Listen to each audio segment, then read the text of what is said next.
¿Cómo se puede predecir los días fértiles en una mujer? Entonces, básicamente, recuerden que su mecanismo no está sincronizado el ovario derecho con el izquierdo, por si acaso. Por ejemplo, en el mes de agosto, y es este mes, una señorita X, su ciclo ha durado, por decir, 25 más o menos un día. Porque en agosto ha sido el ovario derecho, por decir. Y en septiembre ya no dura 25, dura 28, 29 días. Porque ahora ya no es el derecho, sino es el izquierdo. Entonces no significa de que ambos ovarios funcionan sincrónicamente. No es así. Es como su mano. Acá hay diestros, zurditos y ambidiestros. Pero siempre el diestro está especializado. ¿Qué mano? La derecha. Entonces, ¿quién tendrá mayor receptores? ¿La derecha o la izquierda en el diestro? La derecha. Entonces, si me van a sacar sangre, yo no voy a dar nunca a la derecha. Me duele mucho. Doy el contrario siempre. Es como, por ejemplo, los zapatos en las señoritas, es un espectáculo, ¿no? Hay un pie que es más grande que el otro. En los señores, Peña, tienes un testículo más grande que el otro. ¿Cuál es el testículo más grande que tienes? No te lo agarras. ¿Y no te exploras? Pésimo está eso, ¿no? Es necesario. Tienes que explorártelo.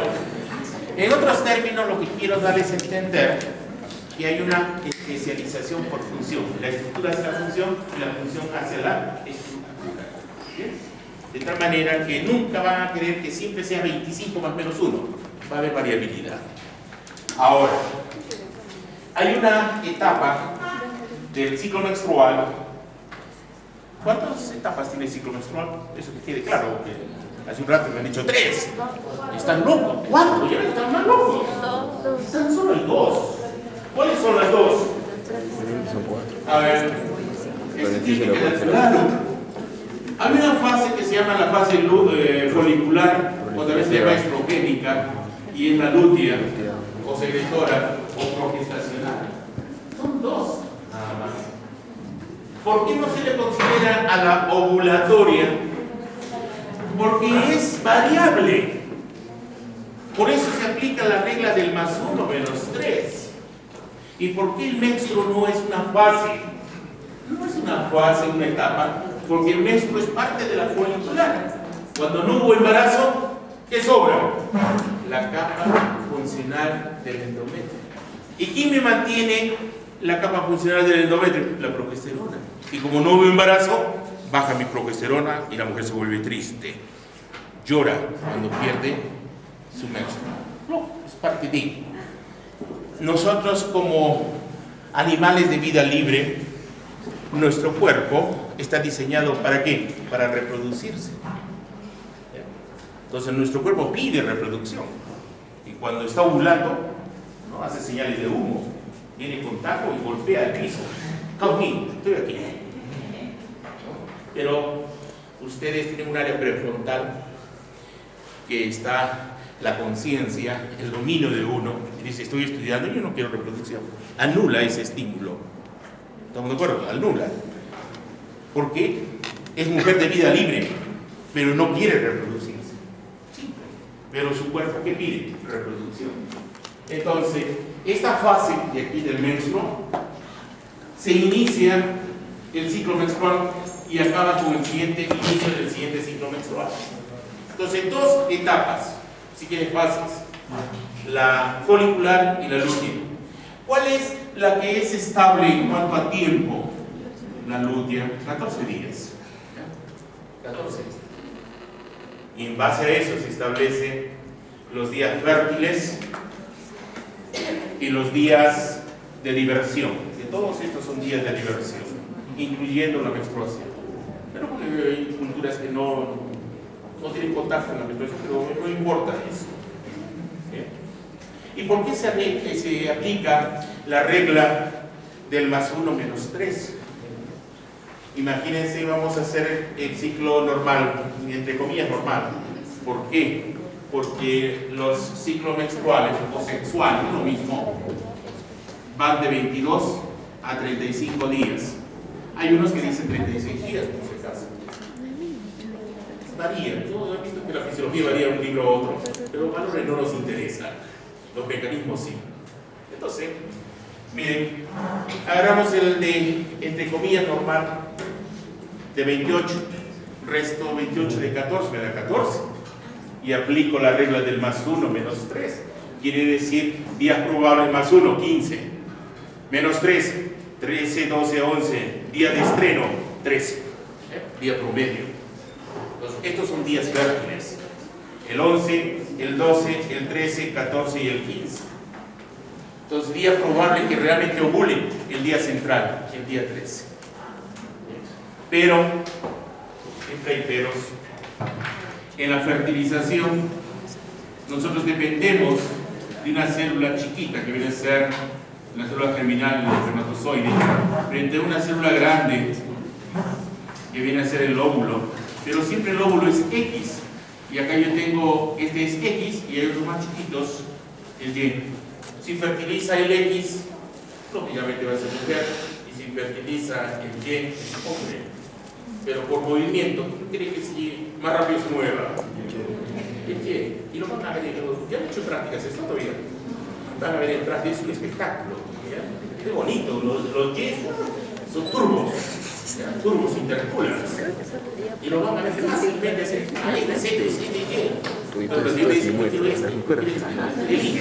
El mercado persa. Entonces, miren, de esa manera se establecen los días probables de fertilización. Después le agarras el pecho, ¿ya? Señorita del fondo también, ¿ya? Enfócate a la clase. Si fuera, por ejemplo, ciclo corto, ¿de cuántos días dice acá? 24, que podría ser de 22 también, pero es normal. Entonces, 24 menos 14 me da 10. Días probables sería 11, 10, 9, 8, 7. Día central el día 9. ¿Y por qué se aplica el más 1 menos 3? Por las hormonas y por el tiempo de vida del espermatozoide y del óvulo. ¿Cuánto vive un espermatozoide? 72 horas. 72 horas, 2 días a 3 días, 72 horas. Está el óvulo, tan solo vive 24. Si quieren tener un hijo hombre, ¿qué harían? ¿Cuándo sería el contacto? ¿Ah? Si fuera, quiere un hombrecito, el día 10 tendría que tener su contacto. Recuerden que en el coito no está la fecundación. No está ahí. Y si quiere mujercita, día central, 13. Pero ¿qué significa? No hace todos los días, ¿no? Esperan cada ciclo. Van haciendo su monitoreo en los días fértiles. Lo otro ya es parte de diversión, no pasa nada. ¿Bien? ¿Cuál es el requisito? Que sea regular, nada más que sea regular. ¿Y regular qué significa? De que han visto la variación acá, puede ser de 25, después de 28, porque es diferentes ovarios. La irregularidad es cuando ahora menstruo y se va a Navidad y menstrua, se va a carnavales, se vuelve festiva. Entonces se llama oligomenorrea. Oligo menos, a ver, mes, rea, flujo menstrual. La fisiología se caracteriza por grafemas. ¿Se acuerdan lo que les hablé de los grafemas? Lo que interpreta el área de Wernicke. ¿Dónde se encuentra Wernicke? ¿Derecho o izquierdo? Lado izquierdo. ¿Qué área? 21 y 22 de Brockman. Ya vamos a ver eso en neurofisiología.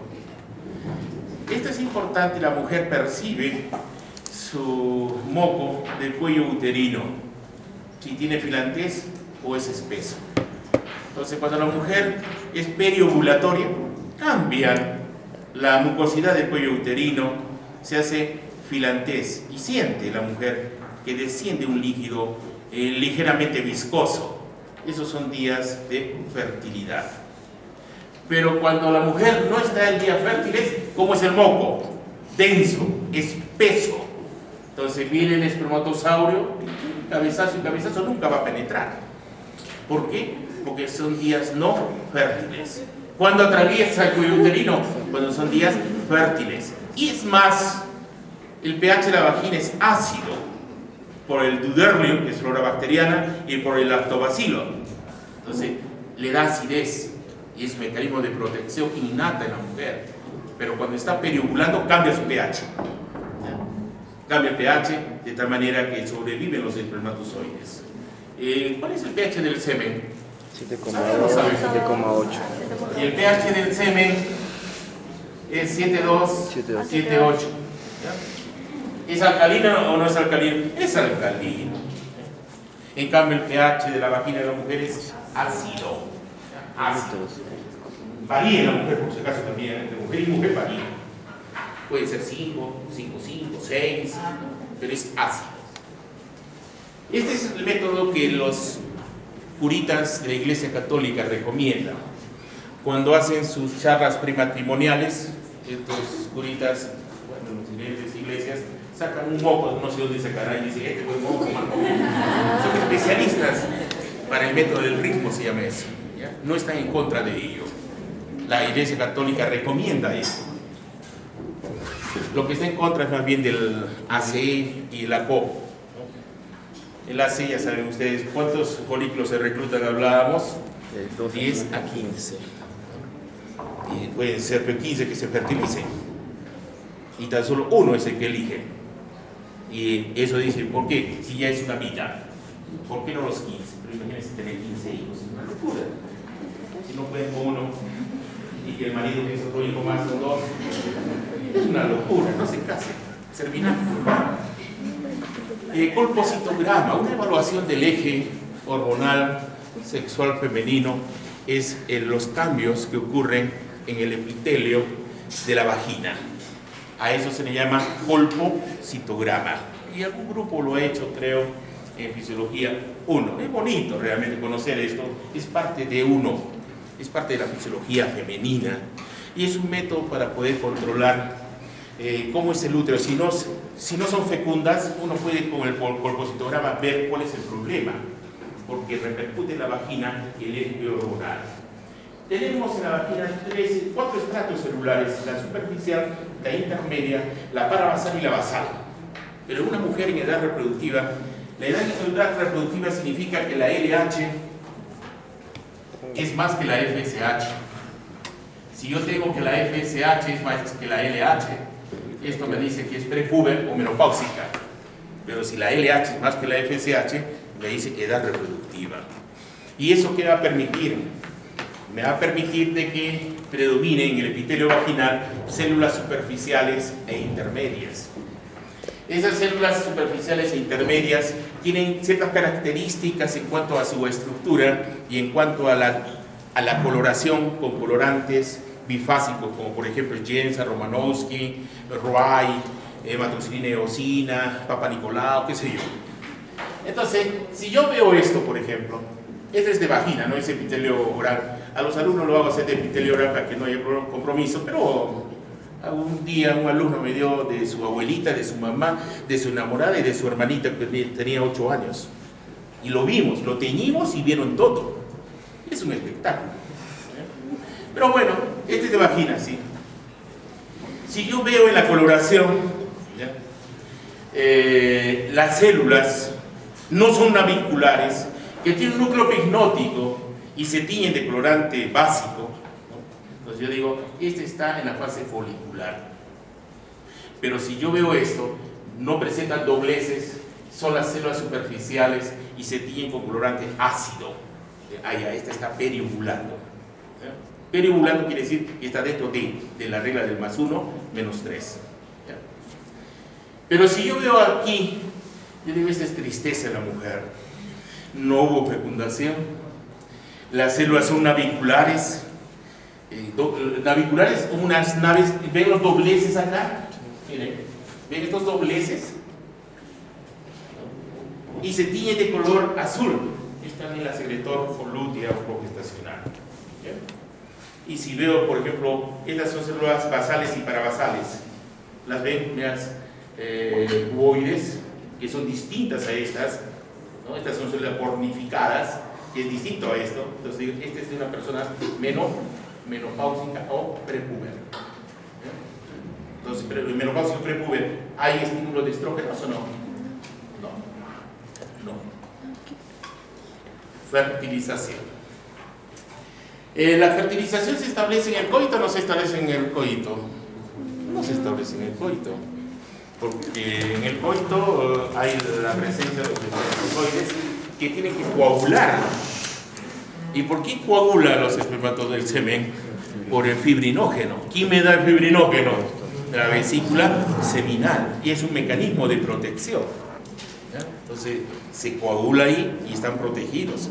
Pasa media hora y hay una fibrinolicina de la próstata que licúa el semen y deja libre a los espermatozoides para que puedan entrar al útero.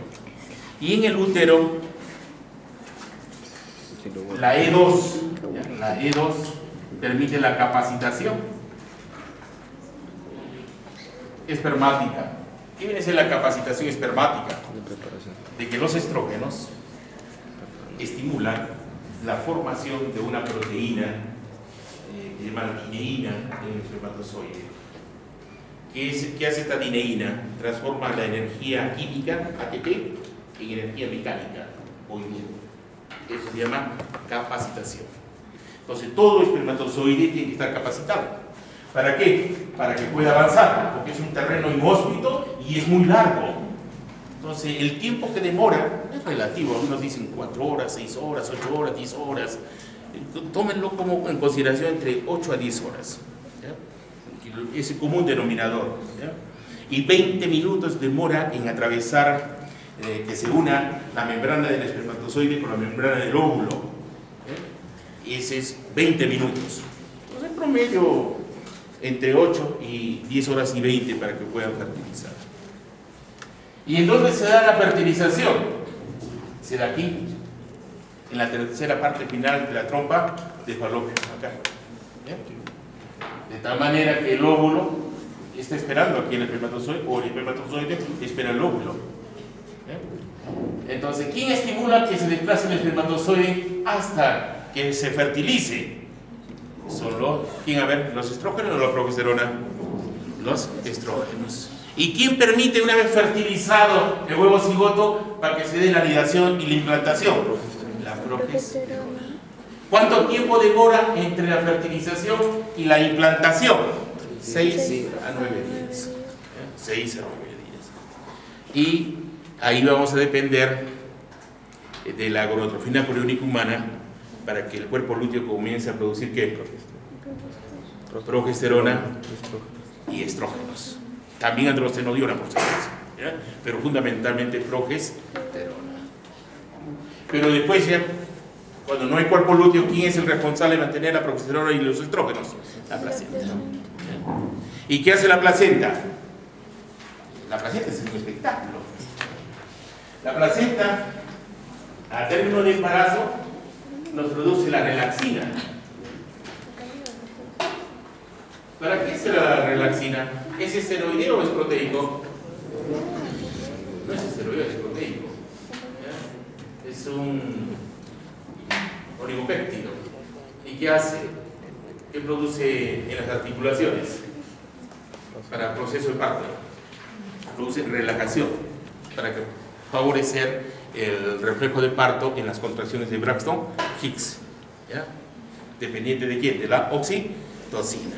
Pero además produce la placenta, porque es parte de la parte funcional, forma la decidua, y la decidua forma la placenta a producir relaxina, pero también produce el lactógeno placentario humano, símil a la GH. Entonces, ¿qué hace el lactógeno placentario humano? ¿Tienen idea o no tienen idea? Me olvidé de decir ese grupo anterior vez. Me olvido. Decir estómago, ¿no? Siempre recuerdo y la próxima clase digo, no, me he olvidado. Sí, hago un feedback siempre. Entonces, ¿qué es el lactógeno placentario? Algo muy importante hace. ¿Se acuerdan qué hacía la GH? ¿El lipolítico o no el lipolítico? Sí, es lipolítico. Entonces produce lipólisis. Va a dar mayor disponibilidad de ácidos grasos para el neonato. Pero hay algo más importante. ¿Qué hace esta HPL? Produce resistencia a insulina. ¿Qué les hace pensar resistencia a insulina. Diabetes, y el origen está ahí, la diabetes gestacional. Y cuando se da el parto, la HDL, ¡pum!, no existe, cero. Pero hay unas que, como son dos, comen doble y se quedan diabéticas. Normalmente no debería ser eso. Pero lo más importante es esta función. Bioquímicamente, si yo tengo resistencia a insulina, ¿qué va a pasar con mis niveles de glucosa? ¿Aumentan o disminuyen? Aumentan. ¿Aumentan para quién? ¿Para la madre o para el neonato, para el embrión, en este caso feto? Para el embrión, para el feto. Entonces, ¿de quién depende fundamentalmente su requerimiento energético el bebé? Del lactógeno placentario, para que tenga mayor biodisponibilidad de nutrientes. ¿Se acuerdan ustedes la hemoglobina fetal? ¿A dónde desviaba la curva? ¿A la derecha o a la izquierda? ¿Se acuerdan o no? Ya se olvidaron. Curva de Barricroft. A la izquierda. ¿Para qué? Para quitarle el oxígeno a la madre y el utilizar el oxígeno que ingresa al sistema de la madre, porque no hay otra forma que viva. Por eso es que tenemos que la P50 de hemoglobina fetal, la P50 era 19, ¿se acuerdan? En cambio, la hemoglobina de adulto, A1, la P50 era 26. Entonces, si fuera en el bebé, su P50, ¿qué es la P50? ¿Se acuerdan? Es aquella presión parcial de oxígeno en la cual se encuentra saturada la hemoglobina al 50%. Eso es. Entonces, desviar a 19, ¿qué es? Desviar a la izquierda y quitarle el oxígeno a la madre. Igual hace el lactógeno placentario. ¿Qué hace? Resistencia a insulina. Le hace como una diabetes. Por lo que hace resistencia a insulina. Diabetes 2. ¿Para qué? Para que tenga recurso energético. Le quita a la madre.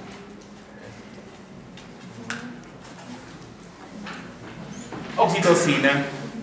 La oxitocina, ya saben que es la molécula que ustedes están aplicando actualmente. Está en parte, algunas están en lujuria, otros alumnos están en locura de amor y otros están en vínculo. ¿Y tú en qué estás? ¿Ninguno? ¿No tienes quien te aplauda? ¿No hay rapa atendida en tu casa? ¿Tú? ¿En qué etapa estás? ¿Cuáles serán? Ah, ya. Las etapas del amor es lujuria, atracción sexual, dihidroepiandrosterona, locura de amor, es la dopamina, y el vínculo, esto es oxitocina. Igual estás tú, en locura, no duermes, no estudias, no quieres comer, es parte de el enamoramiento, es parte de. ¿Alguna vez han estado enamorados o no? Carito, sí, creo que ¿buena o mala experiencia? Es bonito enamorarse, pero también enamorarse mucho es malo. Uno primero tiene que enamorarse de uno mismo, quererse uno mismo para poder querer a alguien. Si ustedes aman más de lo que se aman ustedes, perdieron todo. Perdieron todo. Primero uno tiene que amarse. Es decir, ¿cómo te llamas tú? Caterina. Caterina, dice. Y primero Caterina 1, segundo Caterina 2, y así. Siempre yo me amo y recién podría amar a alguien. Si no, no. Pero hay muchas personas que equivocan eso y aman más a la otra persona que ellos mismos. Y fracasan. Se suicidan. Y se quedan sin tener otra pareja porque tanto es el desengaño y el desamor que se mueren solos. Entonces, primero hay que ser egoísta. El egoísmo viene porque uno se valora, es decir, yo soy primero, no me interesa nada. Después, lógico que me interesa mi padre, indudablemente, es importante, pero el amor es otra cosa. Entonces, la oxitocina es prima hermana de quién? De la ABP, ¿se acuerdan? De la angiolina vasopresina, y en donde se liberaba el hipotálamo, había dos núcleos, el supraóptico y el paraventricular, y entonces ahí se libera y se almacena ¿en dónde? En neurohipófisis. Tanto la oxitocina de la madre como la oxitocina del neonato van a contribuir en el reflejo de parto. ¿Cómo se llama el reflejo de parto? Ferguson. ¿Y qué desencadena la oxitocina? Las contracciones de Braxton-Hicks. ¿Ya? Braxton-Hicks. Pero para que existan contracciones de Braxton-Hicks, cuando han hecho endocrino, ¿qué han necesitado? Estrogenizar a la rata y le han colocado oxitocina y han visto las contracciones que siempre son cefalocaudal. ¿Se acuerdan o no? En la ratita bicornea, ¿han visto? Comienza a contraerse. Qué bonito, es un espectáculo. Y ya saben ustedes también de que esta oxitocina puede ser un riesgo en la mujer. ¿Por qué puede ser un riesgo? Recuerden que como es prima hermana del ABP, ¿qué produce el ABP? Aparte de retener agua, produce vasoconstricción. ¿Ya? Por eso se llama vasopresina. ¿Qué pasa si la mujer en parto recibe oxitóxicos ectópicos? Favorece el proceso de parto, pero también aumenta su presión arterial. ¿Y cómo se llama el aumento de la presión arterial en la gestación? Eclampsia. Y en eclampsia puede morir el bebito y puede morir ella. Entonces, lo mejor para un parto, ¿cuál es?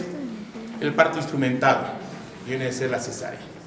Ustedes eligen la hora, les gusta de noche, de día, eligen todo.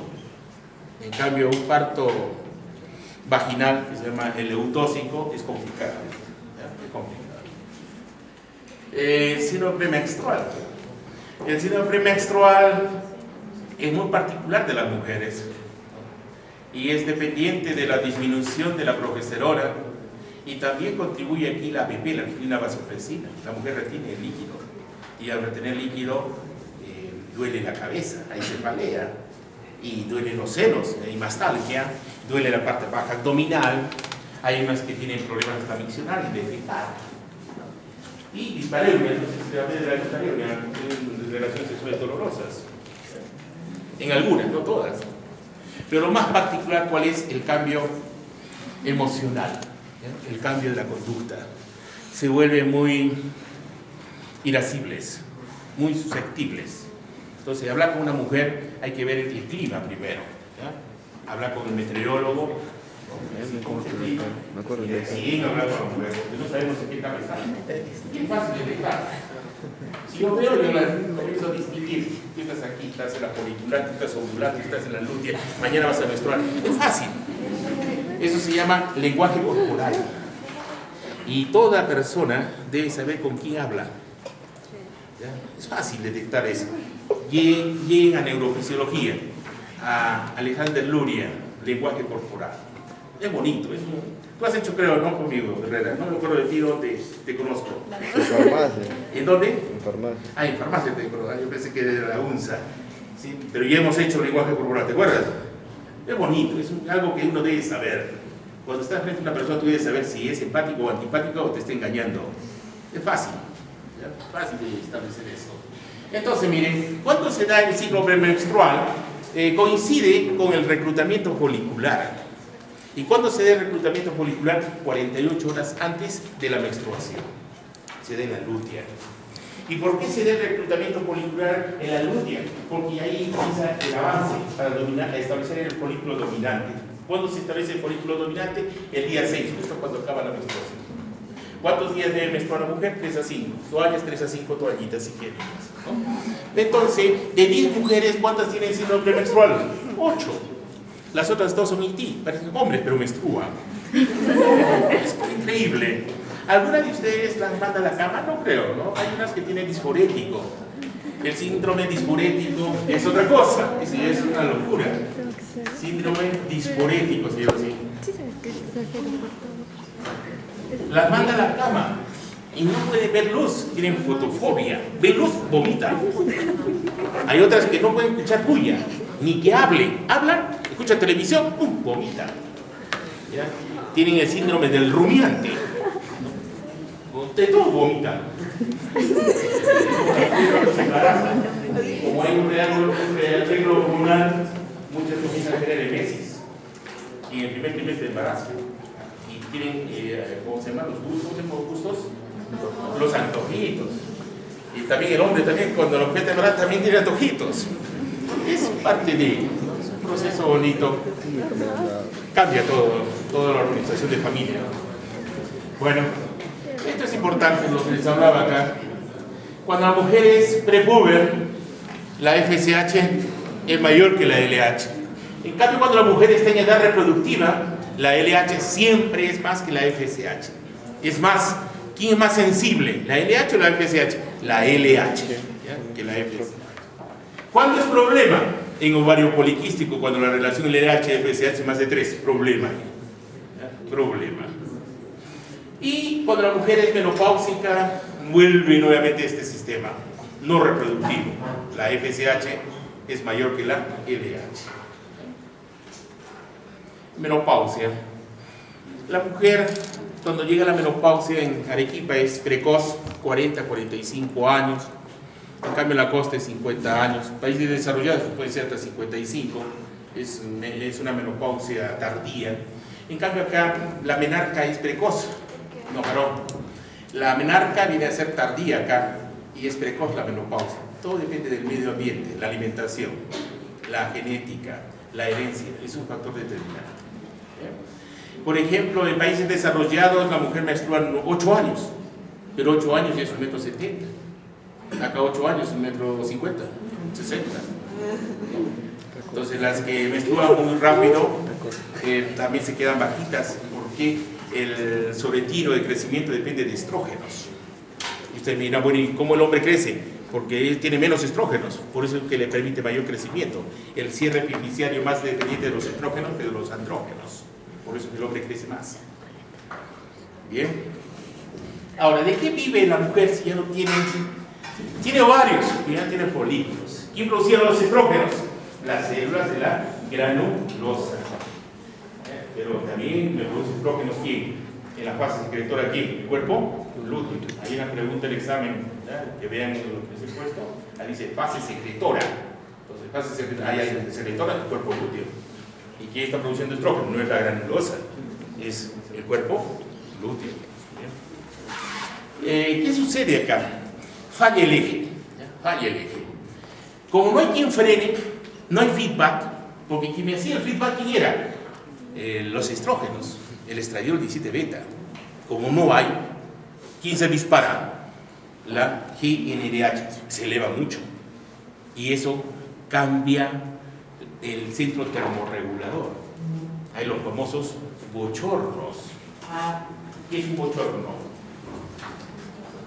A las 6, 7 de la noche, ven a su suegra, comienza a tener un calor acá, una oleada de calor en el cuello y después en la cabeza y se vuelve loca.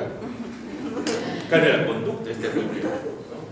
Las relaciones sexuales son terribles porque la vagina se seca y la señora siente una violación, ya tiene aversión, violación yo no quiero. Entonces, eso es una locura, cambio, pero no es enfermedad. Recuerde que la menopausia no estaba programada para la mujer. La mujer en el siglo XVIII y XIX moría a los 50 años. ¿Había menopausia? No había. Pero ahora, ¿a qué edad muere la mujer? 80, 85, vive más que el hombre. Entonces entra en una etapa de menopausia que no está diseñado la mujer para eso. Pero ¿de qué va a tener? Miren, ¿de dónde va a sacar acá hay una hormonita que les voy a hablar. Pregunta, vean el examen. El CYP19, el citocromo 450P. Eso representa una enzima, la aromatasa. ¿Y para qué era la aromatasa? ¿Se acuerdan? Para que a partir de la androstenodiona, ¿qué nos daba? Testosterona. Podría darnos estradiol, porque todo está imbricado, depende de las enzimas. Pero el androstenodiona me puede dar testosterona. ¿Y qué me da al final por la aromatasa? Estradiol. El estradiol me puede dar estriol, me puede dar estrona, todo está imbricado. Pero ¿qué sucede acá? ¿De qué va a depender para formar estrógenos? De la grasa corporal. Hay dos tipos de grasa que tenemos en el cuerpo: blanco y pardo. ¿Qué predomina en el cuerpo de ustedes? Blanco, porque pardo es para los bebitos. Entonces, ¿qué sucede acá? Que ese tejido adiposo me da la aromatasa, que viene a ser la CYP19. Entonces ya saben que la CYP19, ¿quién es? ¿Y qué me va a dar? No me va a dar el estradiol en forma fisiológica, lo que me va a dar es una hormona casi inactiva, que viene a ser la estrógeno. ¿Me dará estriol? Nunca me da el estriol, porque el estriol es la hormona de la gestación. Bien, lo que sí voy a tener predominio, ¿cuál es? Producción de andrógenos. Entonces la mujer, ¿qué pasa? Por ejemplo, su piel cambia de la mujer menopáusica, de ser una piel delgada, húmeda, calientita, como es ahora, como el hombre, raquítico, piel seca. Ahora, ¿qué pasa con su densidad ósea en la mujer? Baja, porque baja la osteoproteína. ¿Qué pasa con la memoria? ¿Tiene buena memoria o no tiene buena memoria? Mala memoria. Su riesgo. ¿Aló? ¿Aló? Bueno, la secretaria de medicina, pues me ha contestado, pero no contesta. Bueno, a ver. Entonces, señor dialogante, en la menopausia, ¿de dónde dependemos nosotros para producir estrógenos? El que está agarrándose la nariz. Dime.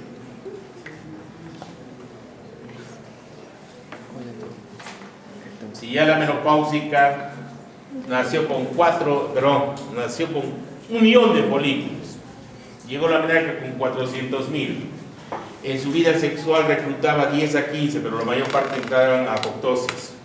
Y al final, menopáusica ya 0 folículos, 0 puntos. ¿De dónde dependen sus estrógenos?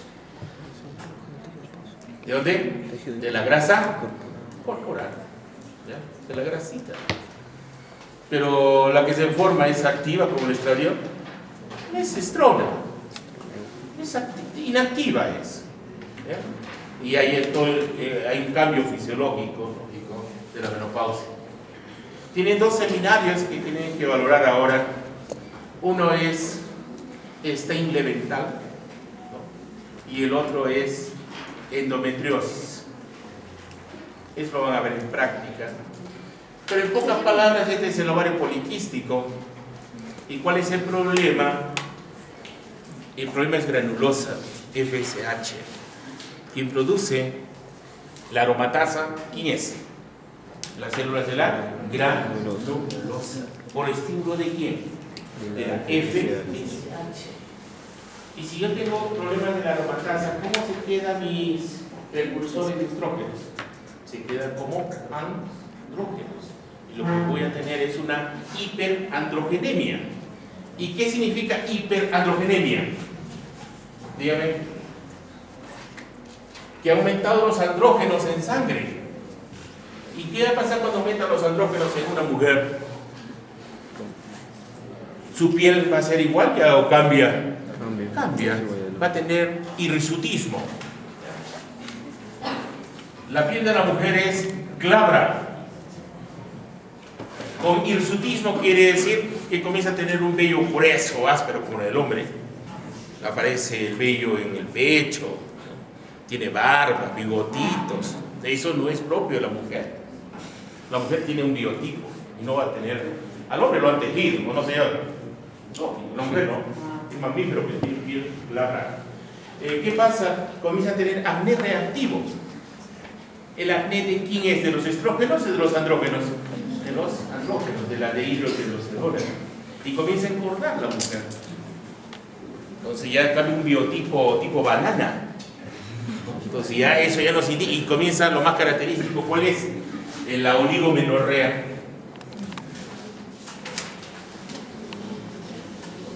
La oligomenorrea, oligococomenorrea, flujo menstrual, quiere decir que ya no tiene regularidad en sus ciclos menstruales, se vuelve festiva. Normalmente una mujer debe menstruar entre los 10 a 15 veces al año, pero si menstrua 3, 4 o 7 veces, oligomenorrea. Entonces, y lo más categórico acá es que haya quistes. Y normalmente la mujer forma quistes, pero los elimina en la menstruación. Pero mujeres que tienen cápsula ovárica gruesa no pueden eliminarlos. Y menos ovular. Y es causa de infertilidad. Pero para ello hay tratamiento, ¿no? Si hay problemas de que hacen resistencia a insulina, se les da metformina porque engordan. Si es problema de alteración de hiperandrogenemia, les doy estrógenos conjugados, ACO, para regular el ciclo. Y como hay muchos andrógenos, les doy un antiandrógeno, la espironolactona, para bajar los andrógenos. Pero es un proceso gradual, no es de la noche a la mañana, es un proceso largo.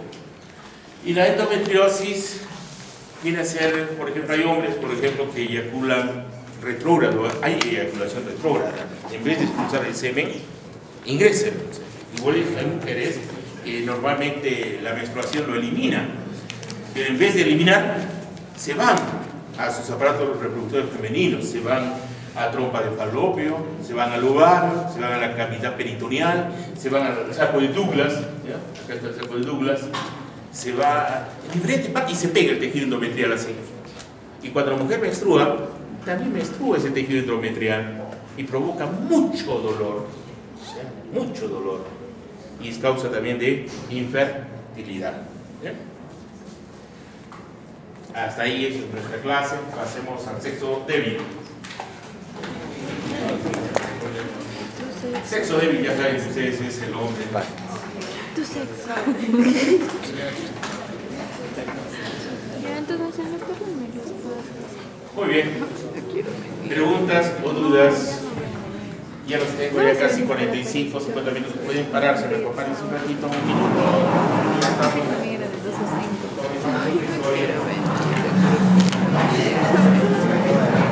Y si no vengo, sería una falta.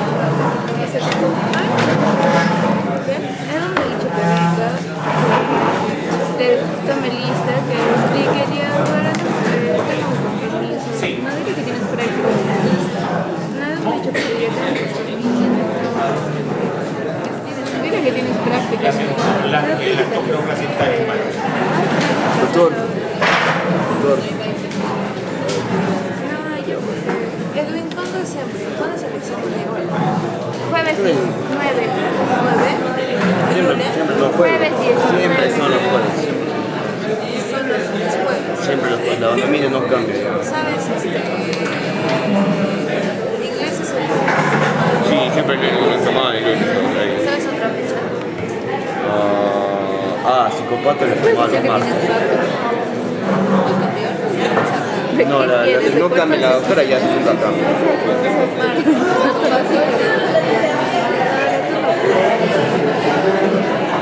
Ayer no vine, y si te dice por qué no viniste ayer era de 12 a 5, tenías fármaco. Dios, farmacoteoría. No hay práctica, es práctica, no es práctica, te estoy diciendo práctica. No, una consultita. Parásito, ¿cuándo se le examen? Pero No, es en la noche. ¿Pero cuándo era? Solía ser los miércoles. Ya. Solamente su fármaco se me empieza con hembra. No, fármaco. Pasamos, señores. Lunes de 4:30. ¿Y por qué no puedes venir los sábados? Me va a decir. Y el sábado. Al eje reproductor masculino. Y recuerden que este eje depende de los genitales para acercar la célula germinal hacia el óvulo y que pueda fecundar. No es como decir el célula germinal dentro del mismo individuo, sino es en cuerpo diferente. ¿Bien? Y mucho depende de qué, depende de la conducta sexual, de los genitales y de las gónadas. Ahora, ¿qué nos interesa acá? ¿Tener un buen pene o un buen testículo? Un buen testículo, porque el testículo me va a dar los genitales, me va a dar las hormonas y me va a dar la conducta sexual. Puedo tener un pene grande y un testículo del tamaño de mi uña del meñique. ¿Funciona o no funciona? No funciona, y eso lo van a comprobar en prácticas, ¿ya? Hay un morfidómetro, los alumnos, las doctoras tienen que agarrarle los testículos y van a ver semen, tamaño del testículo. El que tiene mejor calidad, vitalidad, velocidad, es el que tiene mayor tamaño de testículo. ¿Han hecho prácticas de eso todavía? Es bonito, es una práctica espectacular. Todo el mundo grita y aplaude ahí. Ahora, no tan solo dependemos de las células germinales que vienen a ser los espermatozoides, también dependemos en la fertilización de unas glándulas anexas. ¿Cuáles son esas glándulas anexas? La vesícula seminal, la próstata, el epidídimo y la bulbouretral de Cooper. Dependemos de todo que esté organizado completamente, si no, voy a ser infértil. Imagínense que yo tenga hipofunción de la próstata. Y la próstata es importante ¿para qué? Para que licúe el semen. ¿Seré fértil o infértil? Infértil. Tengo hipofunción de la vesícula seminal. Infértil, porque no coagula el semen y se cocinan los espermatozoides en la vagina. Entonces todo tiene que ir de la mano. ¿Qué pasa si tengo hipofunción del epidídimo? Infértil, porque no tiene movilidad los espermatozoides. Tengo hipofunción de la bulbouretral de Cooper.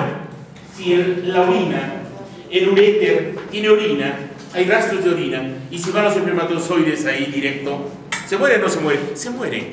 ¿Y quién me lubrica la uretra? La bulbouretral.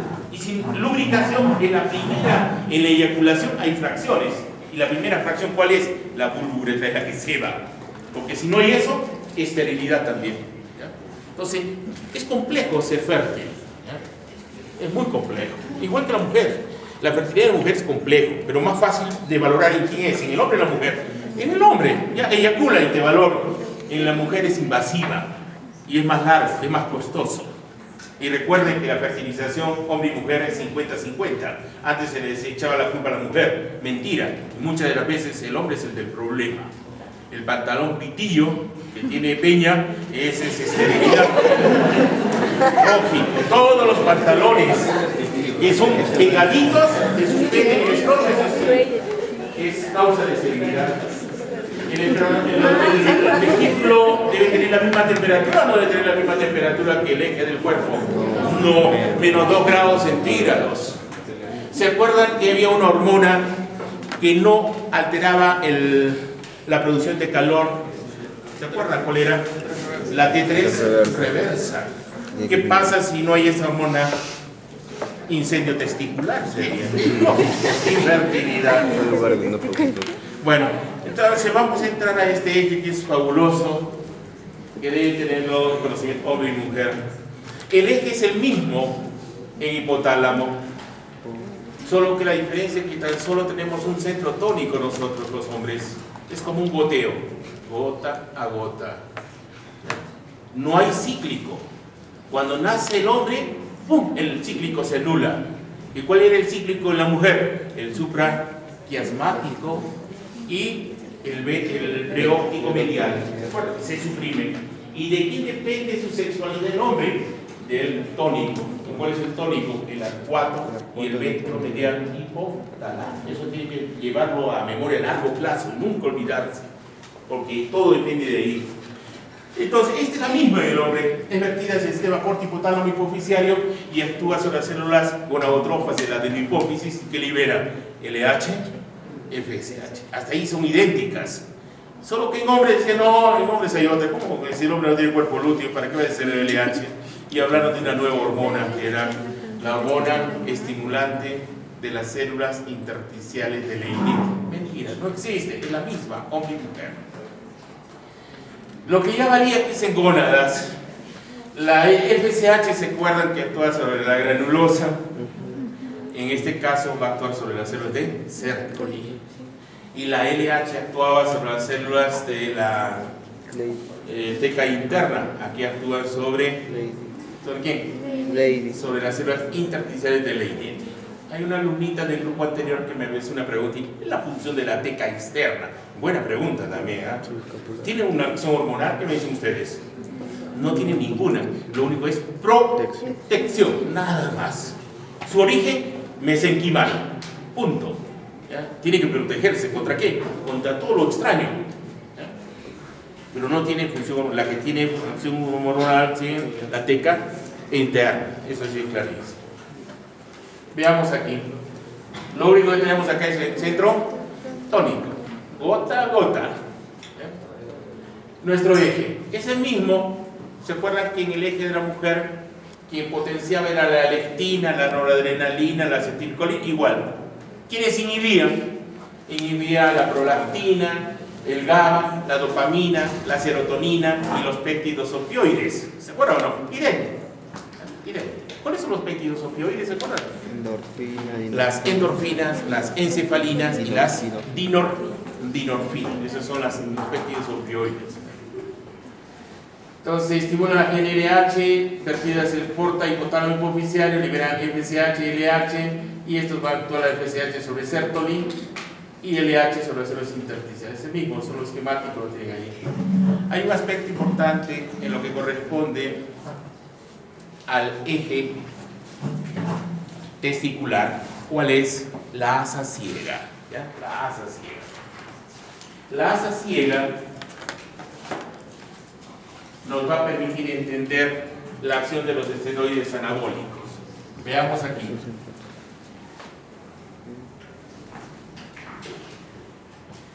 En la relación, vamos a hacer esquemático, testículo acá, y lecho vascular acá, plasma, y aquí vamos a hacer el hipotálamo y la hipófisis. No lo sabemos. Y acá yo tengo testosterona, y acá tengo testosterona. Y estos van a poder regular la GnRH, la LH y la FSH. Pero la relación aquí es 1 y acá es 100. 1, 100. Por eso se le llama asa ciega. ¿Por qué asa ciega? ¿Quién controla el eje? ¿El andrógeno que está en el testículo o el andrógeno que se encuentra en lecho vascular? ¿Cuál? El de lecho vascular, ese que transita, ese que lleva al hipotálamo la señal. Entonces, ¿tiene comunicación testículo con el eje? ¿Sí o no? No. Por eso le llaman eje ciego. ¿Ya? Eje ciego. Ahora, si el alumno quiere desarrollar masa muscular, ¿qué les digo? Ser agresivo, no tenga nada de grasa, porque la testosterona es lipolítico, nada de grasa.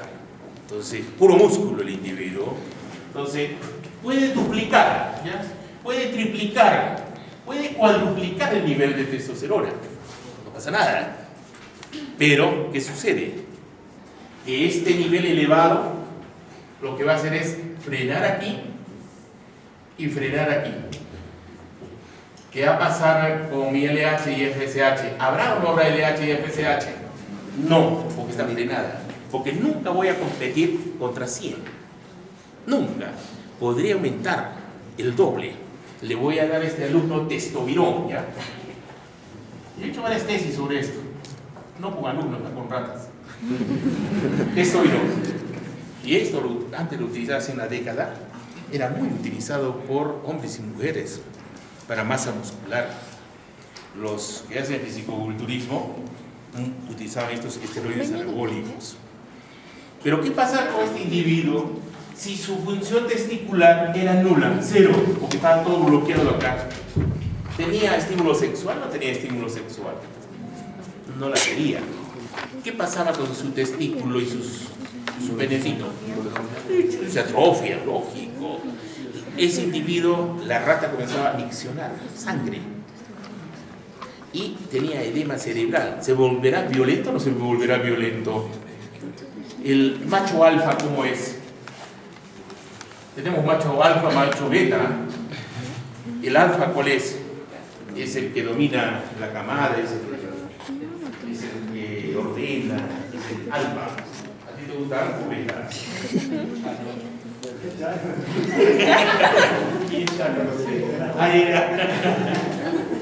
Bueno, entonces mire, siempre la mujer ha buscado machos alfa, ¿ya?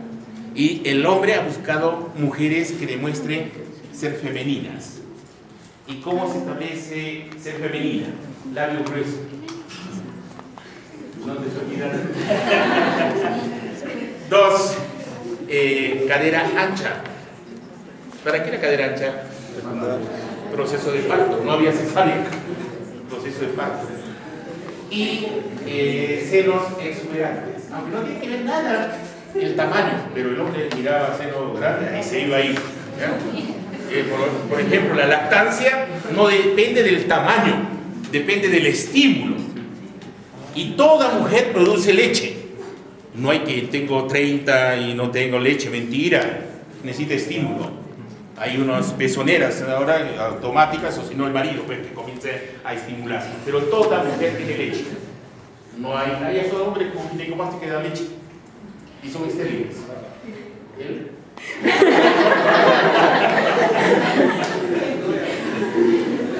Muy bien. Entonces, ¿se acuerdan que las mujeres en su ciclo eran especiales porque tenían 2 centros de regulación? ¿Se acuerdan? Y eran especiales porque tenían 2 feedback también, uno negativo y uno positivo en la mitad del ciclo, para que el hombre también es especial en esto tan solo. Tiene su asa ciega. ¿Ya? Y el gradiente es el problema. 100 a 1. Es el libro de Rath. Pueden revisarlo en Rath. ¿Ya? Está ahorita esa imagen. De ahí lo he sacado. Muy bien. Los testículos. Los testículos pesan 20 a 25 gramos y en el nacimiento descienden normalmente al nacer. No puede ser que al mes, a 2 meses, al año. Eso es una locura. Tienen que descender al nacer. Si no, tendría el problema de clictorquidia. Entonces, ¿de qué está constituido el testículo? El testículo está constituido por unas mangueritas. ¿Esas mangueritas quiénes son? Los túbulos seminíferos. Y hay unas células que están entre los túbulos seminíferos, son las células intersticiales. ¿Ya? Entonces, ¿cómo funciona esto? Acá tengo mi testículo. ¿Cuánto pesan los testículos? 20 a 25 gramitos. Entonces, la doctora Diana y la doctora Carla tienen que medir el tamaño del testículo de ustedes con el orquidómetro que le he dejado ahí. Ustedes piden, ¿ya? ¿Dónde está el orquidómetro de los 2 días? Ahí está. Son como 24 bolitas ahí para que por contacto vean cuánto miden. Ojo cerrado. Bonito. Bueno, yo lo hacía. Bueno. Entonces, miren, hago un corte histológico acá. Y este corte histológico me va a dar esto, un corte transversal. Y esto vendría a ser la estructura de un túbulo seminífero. Todo esto viene a ser la célula de Sertoli. Y estas son células que ya están dividiéndose desde los espermatogonios. Se forman los espermátides primarios, secundarios, terciarios y las que son sin movimiento. En la espermiogénesis ya adquieren movimiento en el epidídimo. ¿Bien?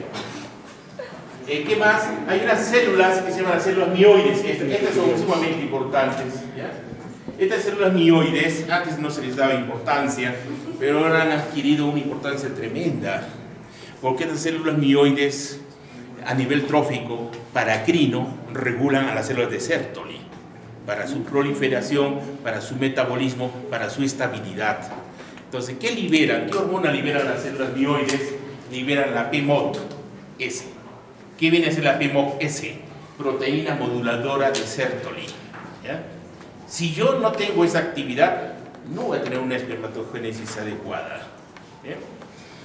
Otra función importante de las células mioides es que permiten movimiento por contracciones del túbulo seminífero para que los espermatozoides, que son inmóviles, no tienen movimiento, avancen hacia el epidídimo y ahí adquieran el movimiento. ¿Qué pasa si no hay esas contracciones de las células mioides? No avanzarían y habría infertilidad. Entonces, funciones de las células mioides, 2. 1, en función paracrina, mantienen, sostienen la proliferación, metabolismo, sostenibilidad de quién? De las células de Sertoli. ¿Para qué? Para favorecer la espermatogénesis. 2, movimientos y contracciones. ¿Para qué? Para que los espermátides avancen al epidídimo y en el epidídimo adquieran el movimiento. Si no, habría esterilidad. ¿Qué más? ¿Qué producen las células de Sertoli? Las células de Sertoli producen una hormona conocida de ustedes que se llama la inhibina. La inhibina tan solo controla, a FSH. porque no atraviesan la barrera hematoencefálica a GnRH, igual que en la mujer, y va a controlar los niveles de FSH. Segundo, libera ABP. ABP, ¿qué viene a ser? Proteína fijadora de andrógeno. Si yo no tengo una proteína que fije andrógenos, se altera mi X. Necesito un vehículo, un carrier. ¿Quién es ese carrier? Una proteína, que no me viene a ser la ABP. ¿Quién lo produce? Certo. Además, me produce unas sustancias que contribuyen al metabolismo en la espermatogénesis. ¿Qué viene a ser? Transferrina. Inmediatamente dicen, ¿qué es transferrina? Transporte de hierro. ¿Conocen ustedes eso? TPA. ¿Qué viene a ser TPA? Es el activador del plasminógeno tisular. Y lactato. Entonces, esto es importante para la espermatogénesis, metabolismo de las células de Sertoli. Pero tiene receptores las células de Sertoli. Tiene receptores para FSH. ¿Ya? Sin dudar, eso lo conocen. Pero también tiene receptores para T3. ¿Quién es la T3? ¿Se acuerdan? La trillodotironina, la activa. Y se acuerdan cuando les dije hipotiroidismo, hipertiroidismo se asocia a infertilidad en hombres y mujeres. Ahí está. Que la hormona T3 contribuye en qué? En regular la espermatogénesis. También tiene receptores para insulina. ¿Cómo son los diabéticos? Producen una producción de espermatozoides normal. Tienen apetito sexual. ¿Por qué? Porque también contribuyen a la espermatogénesis. Una conocida suya que siempre hablan, la IGF-1. ¿Qué era la IGF-1? ¿Se acuerdan de los laroncitos? Los laroncitos no tenían la IGF-1 y no crecían, pero no tenían cáncer y no tenían diabetes. Entonces, será importante la IGF. ¿Se acuerdan que en la foliculogénesis, quién estimulaba la foliculogénesis? ¿Los estrógenos, la GH o era la IGF-1? La IGF-1.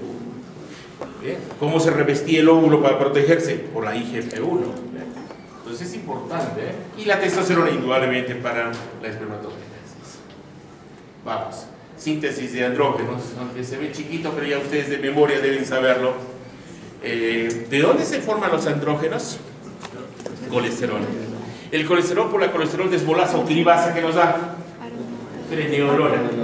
Y de la preneolona, progesterona. Y de la progesterona, androstenodiona. Y de la androstenodiona, testosterona y de testosterona. Pero la androstenodiona y testosterona nos pueden dar estrógenos. Bueno, y depende mucho, tiene la CYP19.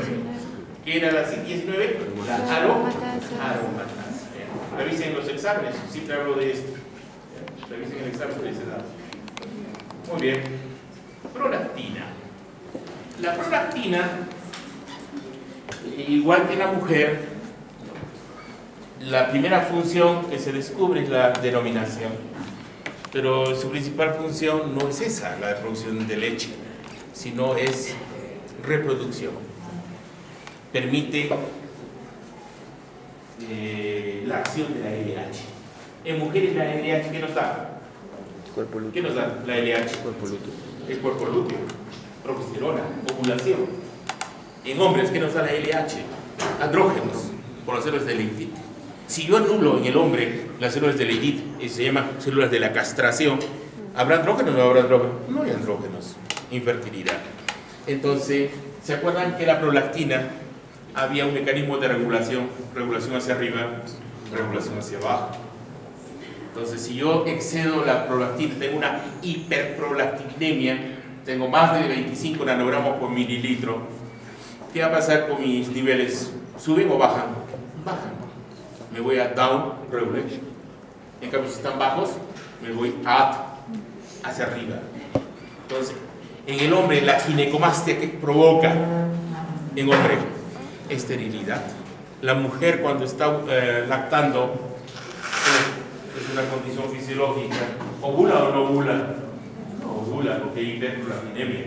El hombre va a ser fértil cuando aumenta la prolactina, no va a ser fértil, es estéril. Entonces, los mismos factores, acá hay una hormona inhibidora de la prolactina, es la dopamina. imagen es bonita, es del libro de Rath, creador de Races, para que comprueben que cada andrógeno tiene una función definida. Por ejemplo, la voz del hombre es grave, se contamina con el ruido. En cambio, la voz de la mujer es aguda, no se contamina y llega fácilmente a 110 decibeles. Cuando grita la mujer, rompe vidrios, y ya no es función auditiva, es dolor. Entonces uno se escapa. Los hombres eran nómades porque la mujer gritaba. En cambio, su papá, ¿qué hace? Se mete al baño y no sale ni por gusto. Es un problema que griten, por eso cuando se casen, carito, tranquila, tu voz tranquila. Mejor canta en vez de que grites, porque es causa de divorcio. La voz entonces del hombre, ¿de quién depende? De la testosterona, no de la dihidro.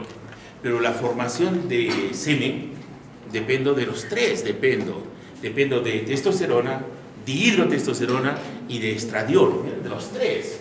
¿Y qué tiene que ver el estradiol de la dihidro? Es el que establece la capacitancia de los espermatozoides. ¿Y qué es capacitancia?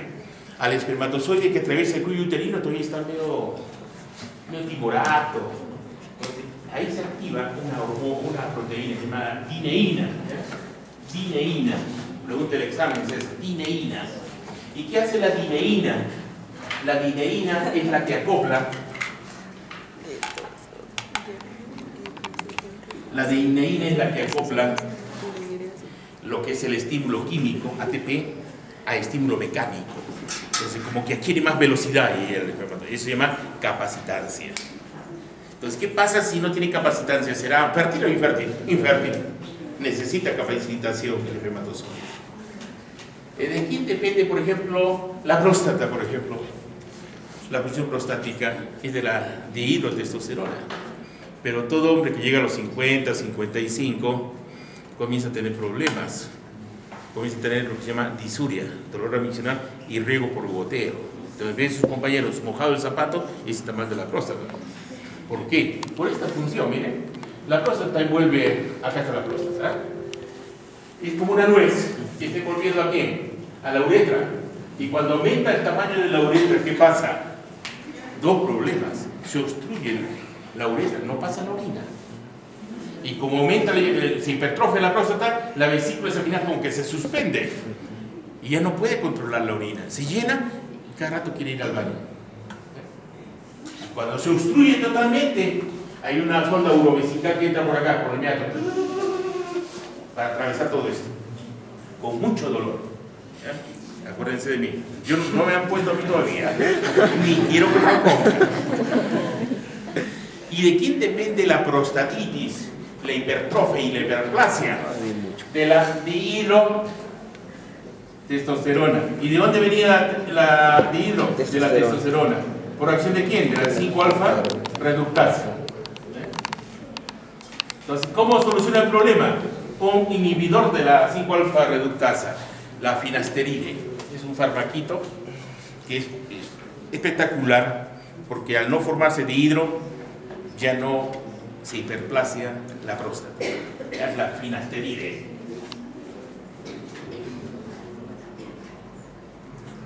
Inhibidor de la 5-alfa reductasa.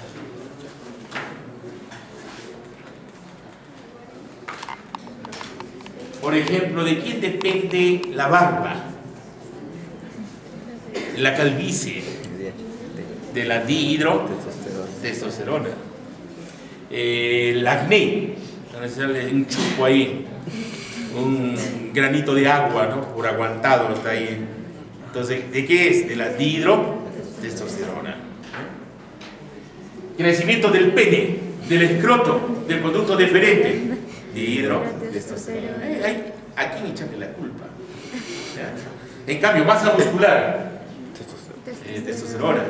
Perfil lipídico, las hiperlipidemias, testosterona. Formación de eritrocitos, la eritropoiesis, testosterona.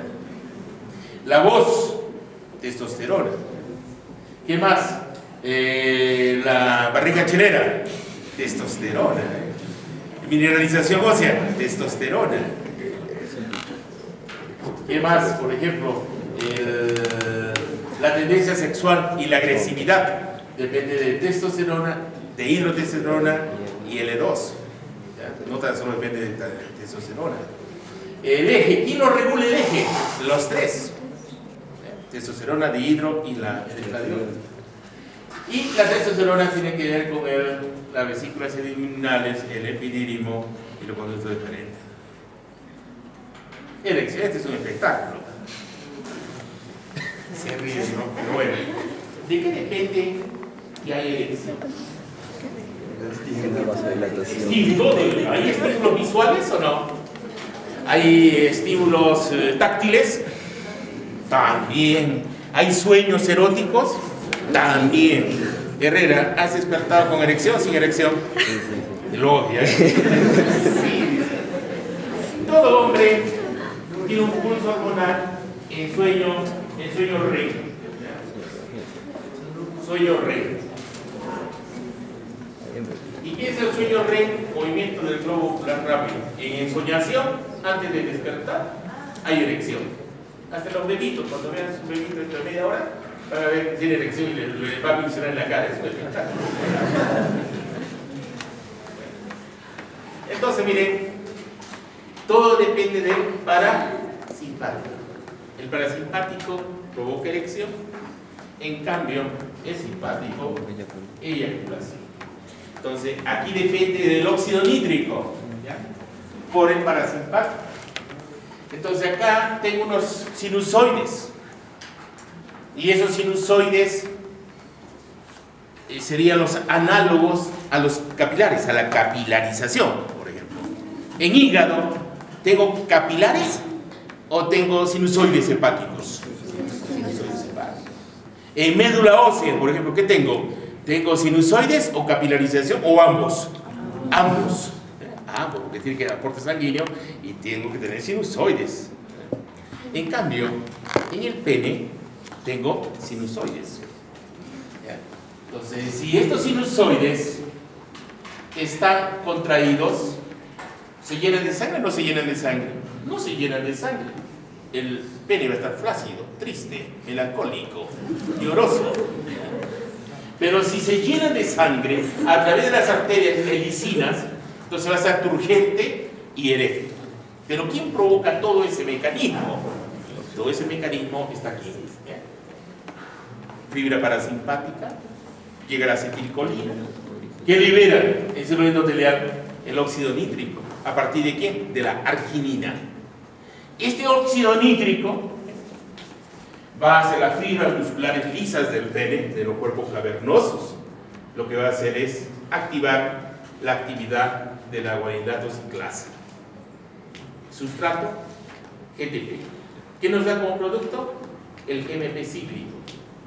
Si el GMP cíclico, que está de amarillo, se mantiene, se cierran los canales de calcio. Y si se cierran los canales de calcio, no hay contracción, se encuentra relajado y hay erección. Pero ¿qué pasa? Que este GMP cíclico, hay una enzima que está ahí, la fosfodiesterasa 5, se llama fosfodiesterasa 5, al GMP cíclico de ser cíclico lo convierte en lineal. Y cuando es lineal, ingresa calcio, ¿y qué pasa con la fibra muscular? Se contrae y ya no deja que los sinusoides se llenen de sangre. Entonces queda flácido. Entonces, ¿quién es el ayudín para mantener la erección? El sildenafilo, el taldanafilo, el Viagra, ¿no? ¿Qué hace el Viagra? No es el que provoca erección, ¿no? El Viagra lo que hace básicamente es mantener la erección, porque por sí solo no estimula. Lo único que va a hacer es, frente a un estímulo, viene e inhibe a la fosfodiesterasa 5, la inhibe. Y al inhibirla, el GMP cíclico está elevado y el lineal nulo. Entonces, si está elevado el GMP cíclico, los canales de calcio están cerrados, la fibra muscular lisa de los cuerpos cavernosos se encuentra relajado, se llena el pene y hay erección. Pero no es un estimulador sexual el Viagra. Entonces, por gusto, un alumno de 20 años, 21, utiliza Viagra, por gusto. Es como un placebo para ustedes. Ustedes tienen como la mano. 20 años es así. ustedes están acá en erección. 30, hasta se van acá en unos años. 40, 50, 60 y el decano está casi. Ya está con disfunción eréctil. Esa es la ley de la vida. En esto acabamos los hombres también. En lo que es disfunción eréctil. Por ejemplo, un hipertenso tiene problemas de erección o no. ¿Qué dicen? Un arrítmico depende de qué antibiótico, qué fármacos te den. Claro, depende si te dan verapamilo, anlodipino, te dan bloqueadores beta o alfa. Todo depende de qué. Espermatogénesis. ¿El grupo anterior me quedé en esto o el anterior? El anterior me quedó acá, ¿no? Creo que me quedo ahí, ¿no? ¿O quieren hablar de espermatogénesis? Qué bonito, ¿ah? Es un espectáculo esto, ¿ya? Falta un minuto, creo, ¿no? Ya, pero les voy a decir, ¿ya? Les voy a decir. ¿Se acuerdan que en la oogénesis en la mujer se formaban 3 cuerpos polares y un óvulo? ¿Se acuerdan o no? ¿Para qué se forman 3 cuerpos polares? En cambio aquí, a partir del espermatogono, ¿cuántos espermátides formo? 4. 4. Y son divisiones primero mitóticas, que tienen nomenclaturas así, clones A1, A2, B1, B2, pero los que entran a la meiosis son los B, el B1 o el B2, entran a meiosis. Pero ¿qué pasa al entrar a meiosis? Entran con DNA duplicado en la interfase, se duplican las cromátides. Y a partir de células diploides con doble ADN se van a ir dividiendo hasta formar células haploides que vienen a ser las espermátides. Estas espermátides no tienen flagelo. Lo que las espermátides tienen núcleo, tiene organelos, pero para que se transformen y sean móviles tienen que entrar a lo que se llama la espermiogénesis, que es diferente a la espermatogénesis, es otro mecanismo. ¿Bien? Nos vamos a quedar ahí. Ahí está mi grillo que me está botando. Preguntas o dudas. El examen ya no es el 14, ya puede ser cualquier día de la siguiente semana. Ya no es 14, me va a dar tiempo para hacer un respiratorio mejor, porque pensé en juntar todo, respiratorio y venir a avanzar todo. Está bien, perfecto, está.